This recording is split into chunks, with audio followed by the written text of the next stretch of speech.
ఉంచి దేవుని ఆత్మ మన మీద ఉంచి గడిచిన కాలమంతా కూడా ఆయన రెక్కల చోటున భద్రపరిచి క్షేమముగా మన పనుల్లో మన చేతుల కష్టములో దేవుడు మనకు తోడుగా ఉండి నడిపిస్తున్న గొప్ప దేవుడు. ఆయనకి ఏమిచ్చి కూడా మనము రుణము తీర్చలేం. మనము చేయగలిగిందల్లా ఒకటే, ఆయన నామాన్ని మోకరించి ప్రార్థన చేయటమే.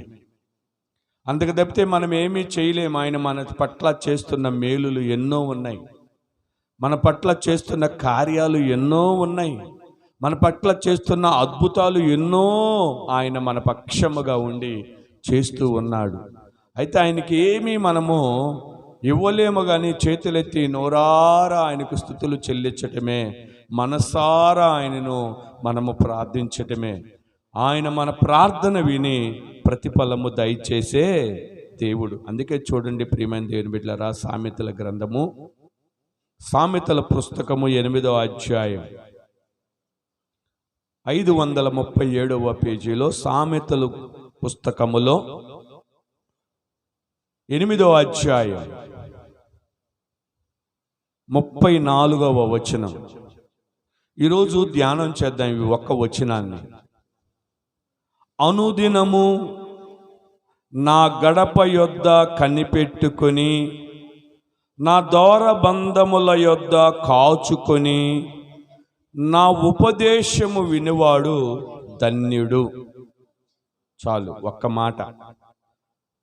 అనుదినము నా గడప యొద్ద కనిపెట్టుకొని, అనుదినము నా గడప యొద్ద కనిపెట్టుకొని, నా ద్వారబంధముల యొద్ద కాచుకొని ఉపదేశము వినువారు ధన్యులు. ఎవరయ్యా ఈ ధన్యులు అంటే, అనుదినము దేవుని గడప యొద్ద కనిపెట్టి, ఆయన ద్వారబంధముల యొద్ద కాచుకొని ఉన్నవారంట, ఉపదేశముని వినువారంట ధన్యులు అంట. ఈరోజు మనందరము ధన్యులుగా మార్చబడాలి. మనము, మన కుటుంబంలో ఉన్న వారందరూ కూడా ధన్యులుగా మార్చబడాలి. మత్తయి సువార్తలో యేసుక్రీస్తు చూడొద్దు కానీ 5వ అధ్యాయములో మనకి అనేక ధన్యతలను యేసుక్రీస్తు చెప్పారు. ఆ ధన్యతలు అంటే ఏంటంటే, ప్రియమైన దేవుని బిడ్డలారా, దేవుని సన్నిధిలో ఒక మంచి ఆశీర్వాదాన్ని, ఒక ధన్యతను మనము పొందుకోవటమే. ఈరోజు నా యొక్క దేవుని వాక్య భావం ఏమిటంటే, పరిశుద్ధ లేఖనములో నుండి, గ్రంథములో నుండి ఆయన మీతో మాట్లాడుతున్న మాట ఏంటంటే, అనుదినము నా గడప యొద్ద కనిపెట్టుకొని, అనుదినము నా గడప యొద్ద కనిపెట్టుకొని, నా ద్వారబంధముల యొద్ద కాచుకొని, నా ఉపదేశము వినువాడు ధన్యుడు. ఆయన ఉపదేశము వినువారము ధన్యులము. ఈరోజు మనమందరము కూడా ధన్యులముగా మార్చబడాలి. ఇక్కడ గడప అంటే ఏంటి? మన ఇంట్లో ఉంటుంది. గడప అంటే ఆ ముందు ఉంటుంది కదా, గడప మీద కూర్చోబాకండి, గడప యువతలరా, గడప అవతలకు పో అంటాం. అదే కదా గడప అంటే, మీ అందరికీ తెలుసు కదా. ద్వారబంధం అంటే ఆ మొత్తము కలిసి, ఆ ఇంటిలోకి వెళ్ళే మొత్తాన్ని కలిసి దాన్ని ఏమంటారంటే ద్వారబంధము. గడప అంటే ఇక్కడ అడ్డంగా ఒక కమ్మి ఉంటుంది మనకి ఇంట్లోకి వెళ్ళేటప్పుడు. ఆడపిల్లను దాని మీద కూర్చొనివ్వరు, దాని మీద కూర్చొని తుమ్మనివ్వరు. ఏమండి?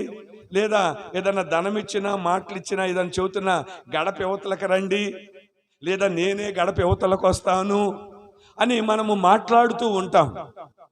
అయితే మన ఇంటికి అదే మెయిన్. అది గడప చాలామంది చాలా స్ట్రాంగ్గా చేస్తారు. ఒక్కొక్కళ్ళు అయితే పెద్ద చెక్క పెడతారు, లావు చెక్క పెడతారు. ఎందుకంటే మన ఇంటికి కాపుదల అదే, మన ఇంటికి రక్షణ అదే, మన ఇంటిని భద్రముగా చూడటానికి ఆ గడప, అదేవిధంగా ద్వారబంధరమే ఆ లోపలికి ఎవరిని రానియకుండా, తీసుకెళ్ళనివ్వకుండా కాపలాగా అది గట్టిగా ఉంటుంది. అయితే ఇక్కడ దేవుని యొక్క గడప వద్ద, దేవుని యొక్క ద్వారబంధరము యొద్ద కాచుకొని, అంటే దేవుని మందిరములో ద్వారబంధరము గడప వద్ద కాచుకొని ఉన్నవాడు ధన్యుడంటే, ఎల్లప్పుడూ దేవుని సన్నిధిలో అనుదినము, దేవుని మందిరములో అనుదినము, దేవుని సన్నిధిలో నీకు సమయము కుదిరినప్పుడల్లా దేవుని సన్నిధికి వచ్చి ప్రార్థించుకోవటం, నీకు సమయం వచ్చినప్పుడల్లా దేవుని సన్నిధి మీదే ఆధారపడటం, అలాంటి వారు ధన్యులు అని చెప్పబడుతుంది. అనుదినము, ప్రతిదినము, ప్రతిరోజు. అనుదినం అంటే ప్రతిరోజు ఆయన గడప వద్ద, ద్వారబంధలం వద్ద కాచుకొని ప్రార్థించేవాడు ధన్యుడు. అయితే ఇక్కడ ఎన్ని ద్వారబంధరాలు మీకు నేను జ్ఞాపకం చేస్తానంటే, ప్రియమైన దేవుని బిడ్డలారా, ఒక 3 ద్వారాలు మీకు జ్ఞాపకం చేస్తా. ఎన్ని ద్వారాలు? 3 ద్వారాలు. చూడండి, యోహాను సువార్త 10వ అధ్యాయము 9వ వచనం. మీకు ద్వారములు నేను తెలియపరుస్తాను. చూడండి, యోహాను సువార్త 10వ అధ్యాయము 9వ వచనం. నేనే ద్వారమును, నా ద్వారా ఎవడైనా లోపలికి ప్రవేశించిన యెడల వాడు రక్షింపబడిన వాడై లోపలికి పోవచ్చు, బయటికి వచ్చుచు మేత మేయుచుండెను. ఆ భావం ఏమిటంటే, ఆ ద్వారం అంటే ఎవరంట? క్రీస్తే. ఇక్కడ నా ద్వారబంధముల యొద్ద అనుదినము, నా ద్వారబంధముల యొద్ద అనుదినము, నా గడప యొద్ద నా ఉపదేశమును వినివాడు, నా మాటలను వినివాడు, వాక్యమును వినివాడు, గైకొనివాడు, పాటించేవాడు, వాడు ధన్యుడు. ఆమేన్, హల్లెలూయా. ఇక్కడ యేసుక్రీస్తు అంటున్న మాట ఏంటంటే, ఆ యొక్క యోహాను సువార్త 10వ అధ్యాయం 8వ వచనములో, నేనే ద్వారమును. ఆమేన్, హల్లెలూయా. ఎన్ని ద్వారాలు చెబుతానన్నాను? 3 ద్వారాలు. మొదటి ద్వారం ఏంటంటే, ప్రభువైన యేసుక్రీస్తే ద్వారం. ఇక్కడ రాయబడిన మాట అదే, నేనే ద్వారమును. ఏమండి? నేనే ద్వారమును, నా ద్వారా ఎవడైనా లోపలికి ప్రవేశించిన యెడల వాడు రక్షింపబడిన వాడై లోపలికి పోవచ్చు, బయటికి వచ్చుచు మేత మేయుచు. ఇక్కడ 3 మాటలు ఉన్నాయి. 3 మాటలు ఉన్నాయి ఇక్కడ. దేవుని సన్నిధిలోనికి వచ్చిన నువ్వు రక్షింపబడిన వాడై ఉందా? ఇంకో మాట ఏముంది అక్కడ? రక్షింపబడిన వాడై లోపలికి ప్రవేశించి లోపలికి పోవచ్చు, బయటికి వచ్చుచు మేత మేయుచు. 3 ఉన్నాయి. లోపలికి వచ్చుచు, బయటికి వెళ్ళుచు, మేత మేయుచు ఉంది అక్కడ. మేత మేయుచు. ఇక్కడ ఈ 3 అర్థాలు ఏంటంటే, ద్వారం అంటే యేసుక్రీస్తు మనకు అర్థమైంది. ఆయన అన్నాడు, నేనే ద్వారమును. లోపలికి వచ్చిన మనము రక్షింపబడతాం. అర్థమైందా? లోపల దేవుని సన్నిధిలోకి వచ్చిన నీవు రక్షింపబడతావు, బాప్తిస్వం పొందుకుంటావు, దేవుని మీదే ఆధారపడతావు. అయితే ఇక్కడ రాయబడిన భావం ఏంటంటే, లోపలికి వచ్చుచు, బయటికి వెళ్ళుచు, మేత మేయుచు. ఇక్కడ 3 అనుభవాలు కనపడుతున్నాయి దేవుని మందిరములో. రక్షింపబడిన నీకు 3 అనుభవాలు కనపడుతున్నాయి. 3 ద్వారాలు చెబుతానన్నాను. ఈ క్రీస్తు అనే ద్వారములోనే ఇక్కడ మనకి 3 అనుభవాలు కనపడుతున్నాయి.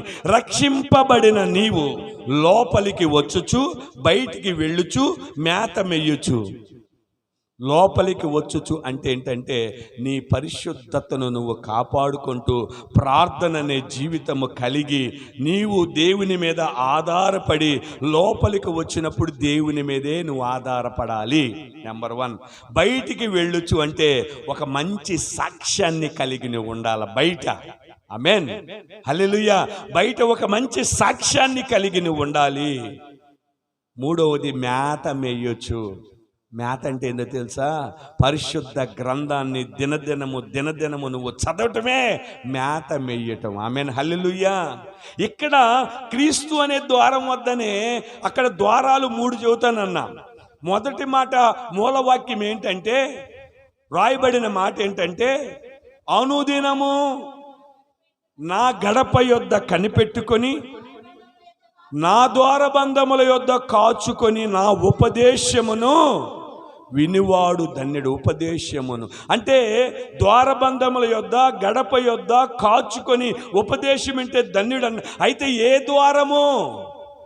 మొట్టమొదటి ద్వారము క్రీస్తు అనే ద్వారం. ఆమెన్, హల్లెలూయా. ఏ ద్వారం అండి?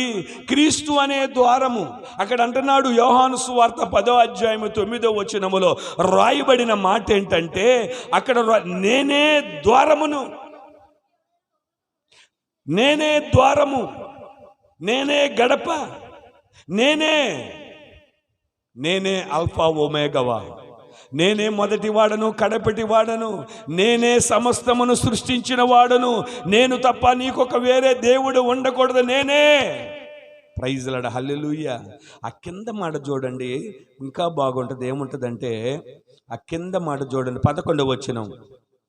11, నేను గొర్రెలకు మంచి కాపరిని, మంచి కాపరి గొర్రెల కొరకు తన ప్రాణమును, ఆయనే మంచి కాపరి మన కోసము తన ప్రాణమును పెట్టాడు. ఆమెన్, హల్లెలూయా.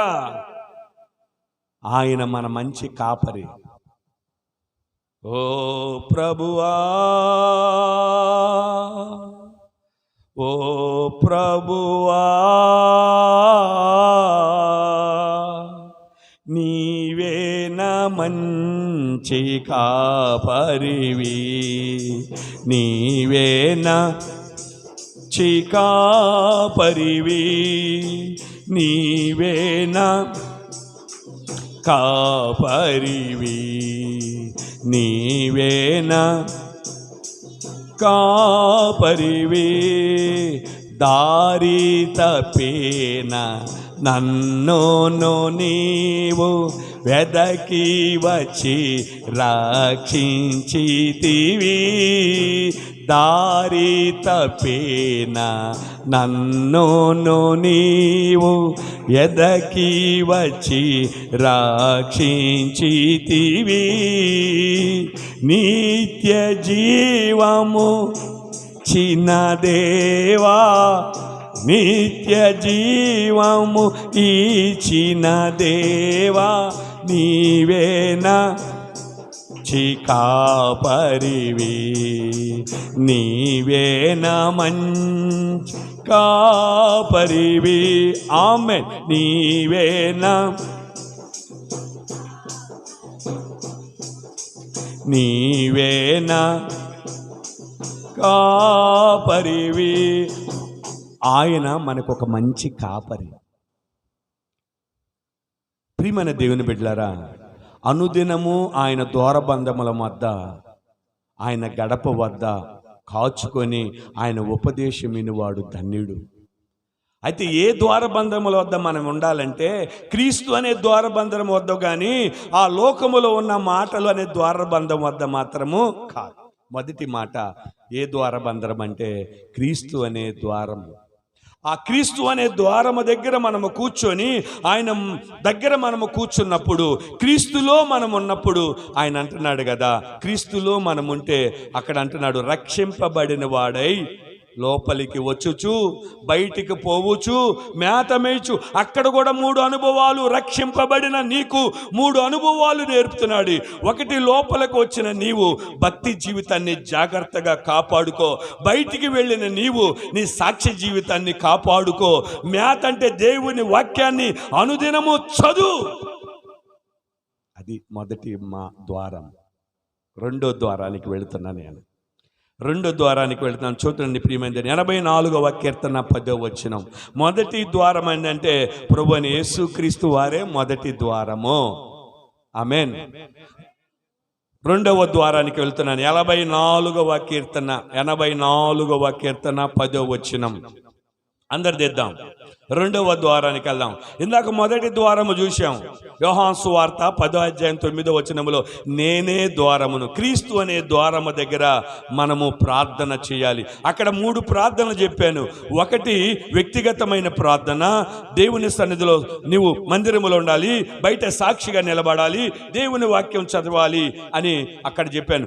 ఇక్కడ చూడండి 84వ కీర్తన 10వ వచనం చదవండి. చూడండి, నీ ఆవరణములో ఒక్క దినము గడుపుతా 1000 దినములు శ్రేష్టము. ఒక్క దినము అంటే ఇక్కడ ఏంటంటే మందిరము యొక్క ద్వారము. ఫస్ట్ ద్వారం ఏంటి? ప్రభువైన యేసుక్రీస్తు ద్వారము దగ్గర మనం నివసించాలి. రెండవ ద్వారం ఏంటంటే ఆయన మందిరములో ఒక్క దినము గడిపితే 1000 దినాలంత శ్రేష్టమంట. ప్రియమైంది, దేవుని మందిరము యొక్క ద్వారము వద్ద మనము నివసించాలి. దేవుని మందిరము ద్వారం వద్ద అలాగ నువ్వు నివసించగలిగితే ఆ ఒక్క దినం ఎంత శ్రేష్టమైందో తెలుసా? 1000 దినముల కంటే శ్రేష్టమైనది. మొట్టమొదటి మాటేమో క్రీస్తు అనే ద్వారం వద్ద నువ్వు ఉండాలి.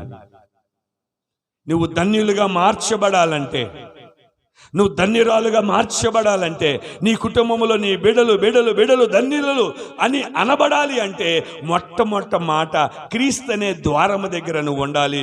రెండవది మందిర ద్వారము దగ్గర నువ్వు ఉండాలి. ప్రైజ్ లార్డ్, హల్లెలూయా. రెండవ ద్వారం ఏమిటి? మందిరము అనే ద్వారము. నీ మందిరమునందు నివసించు. పైన 4వ వచనం, నీ మందిరమునందు నివసించువారు ధన్యులు, వారు నిత్యము నిన్ను స్తుతించుదురు. నీ వలన బలము నందు మనుష్యులు ధన్యులు. అబ్బా, ఇక్కడ రాయబడిన ధన్యులు చూసావా? నా మందిరములో నివసించువాడు ధన్యుడు. దేవుని మందిరములో దేవుని ద్వారం వద్ద నివసించువాడు ధన్యుడు. ఏమండి, వారి నిత్యము నిన్ను స్తుతిస్తారు. ఆ నిత్యము స్తుతించే వారము ఉండాలి. నీ వలన బలము నొందిన వారు మనుష్యులు ధన్యులు. అయితే ప్రియమైన దేవుని బిడ్డలారా, రెండవ ద్వార బంధరము. రెండవ ద్వారం ఏంటో తెలుసా? దేవుని మందిరం యొక్క ద్వారము. ఆమేన్. మొట్టమొదటి ద్వారమేమో క్రీస్తు అనే ద్వారము. దేవుడు అంటున్నాడు, నేనే ద్వారమును. రెండవ మాట ఏంటంటే మందిరము యొక్క ద్వారము. ఇక్కడే రాయబడింది 84వ కీర్తన 4వ వచనములోను 5వ వచనములోను 10వ వచనములోను ఆశీర్వాదములు చక్కగా రాయబడి ఉన్నాయి. ఒకటి, నీ